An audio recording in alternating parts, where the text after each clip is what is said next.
मंत्री और अब आज डॉक्टर मोहन यादव की सरकार में उप मुख्यमंत्री, क्या मायने हैं, क्या डेवलपमेंट का स्कोप देख रहे हैं?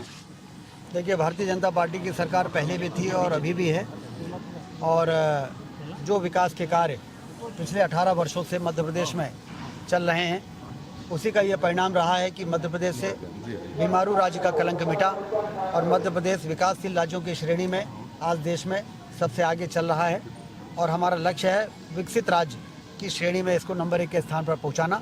उसके लिए अलग अलग क्षेत्रों में जो काम चल रहे हैं, जैसे आज हम जहां मैहर माँ शारदा के चरणों में खड़े हैं, यहाँ नर्मदा जी का पानी सतना जिले में लाने का हमारा संकल्प है।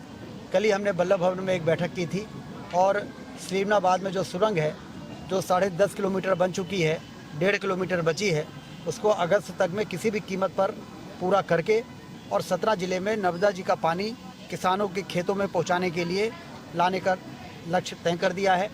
और इस प्रकार से जितने भी विकास के काम हैं, वो सब कामों को द्रुत गति से चलाने के लिए जनता ने हमें अपना आशीर्वाद दे दिया है। भारतीय जनता पार्टी की फिर सरकार बन गई है। अब कोई अवरोध विंध्य क्षेत्र के विकास में और मध्य प्रदेश के विकास में मुझे दिखाई नहीं देता है। विधायक और मंत्री रहते आपने रीवा को विकसित किया, मैहर सतना सहित विंध्य के लिए क्या विजन है आपका? मैंने आपसे बताया कि सतना रीवा आगे इसलिए निकला कि वहाँ सोन नदी का पानी पहले आ गया है, लेकिन नर्मदा जी का पानी सुरंग के कारण सतना में नहीं आ पाया था, जो अब आने वाले 5-6 महीने 8 महीने के अंदर आ जाएगा। और जब वो पानी आ जाएगा तो आप देखेंगे कि सतना और रीवा कंधे से कंधा मिला के बराबरी के साथ आगे बढ़ेगा और हिंदुस्तान में सबसे विकसित इलाके के रूप में स्थापित हो जाएगा। सर, इस बार बीजेपी ने जिस हिसाब से पॉलिटिकल रिफॉर्म किया है और लीडरशिप में जो सर्जरी कर दी गई है, नए सीएम को उतार दिया गया, 2 डिप्टी सीएम का फार्मूला, क्या लगता है इसका? देखिए, नई पीढ़ी को आगे बढ़ाने का भारतीय जनता पार्टी का शुरू से ही शैली रही है, क्योंकि जिससे कि लंबे समय तक काम कर सकें। जब डॉक्टर मोहन यादव जी का नाम पूर्व मुख्यमंत्री आदरणीय शिवराज सिंह चौहान जी ने प्रस्तावित किया, तो उन्होंने इस बात को जोड़ा था कि इसी प्रकार से एक दिन मुझे भी इसी प्रकार से विधायक दल के नेता के रूप में प्रस्तुत किया गया था, और आज मैं डॉक्टर मोहन यादव को विधायक दल के नेता के रूप में प्रस्तावित कर रहा हूं। तो ये भारतीय जनता पार्टी के जितने भी वरिष्ठ नेता हैं, वो नए लोगों को आगे बढ़ाते हैं, काम करने का उनको मौका मिलता है, सीखने का मौका मिलता है, और इसी प्रकार से नए लोग तैयार होते हैं। रामनगर में आपने नल जल योजना का लोकार्पण किया था। जिस दिन आपने लोकार्पण किया उस दिन नल पानी आया है, उसके बाद से आज तक नहीं आया, लोकार्पण हो गया है। अच्छी जानकारी आपने दे दी है, क्योंकि लास्ट पॉइंट डिलीवरी, मतलब इसका मतलब कि जिस दिन हमने लोकार्पण किया पानी आया, इसका मतलब कि फिल्टर प्लांट से लेके बहुत सारा काम हो गया होगा।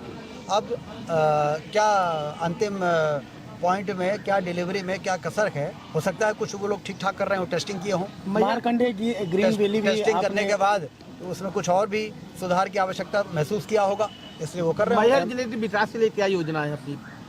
आज सुबह विधायक जी के साथ और कलेक्टर के साथ बैठ के हमने जानकारी ली कि कलेक्ट्रेट के नए जो कार्यालय हैं, जो अधिकारियों के मकान हैं आवासीय, इन सब की क्या स्थिति है।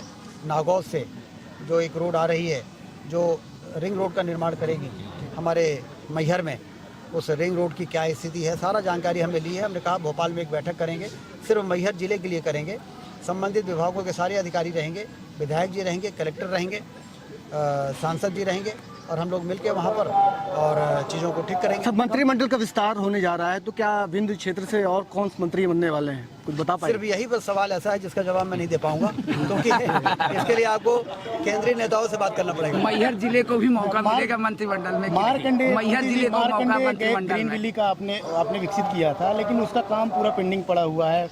अच्छी जानकारी आपने दे दी, हम उसको भी समीक्षा करेंगे और जो बचा हुआ काम है उसको पूरा कराएंगे। बाकी उस समय हमने मारकंडे घाट में एक गेस्ट हाउस बनवाया था, मारकंडे जी का एक मंदिर बनवाया था, वहाँ पर एमपीटी को ले जाके 1 हेक्टेयर ज़मीन फॉरेस्ट से डाइवर्ट करा के वहाँ पर उनके एमपीटी वालों का कुछ रिजॉर्ट बन जाए, ऐसा भी व्यवस्था की थी।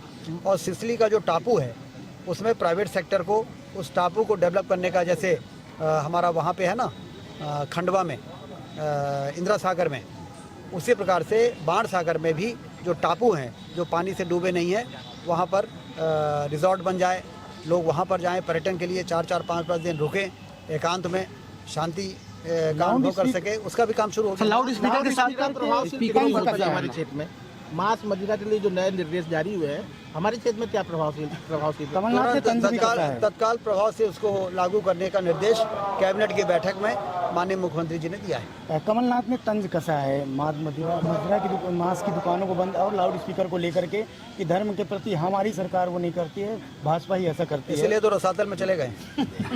चलिए धन्यवाद।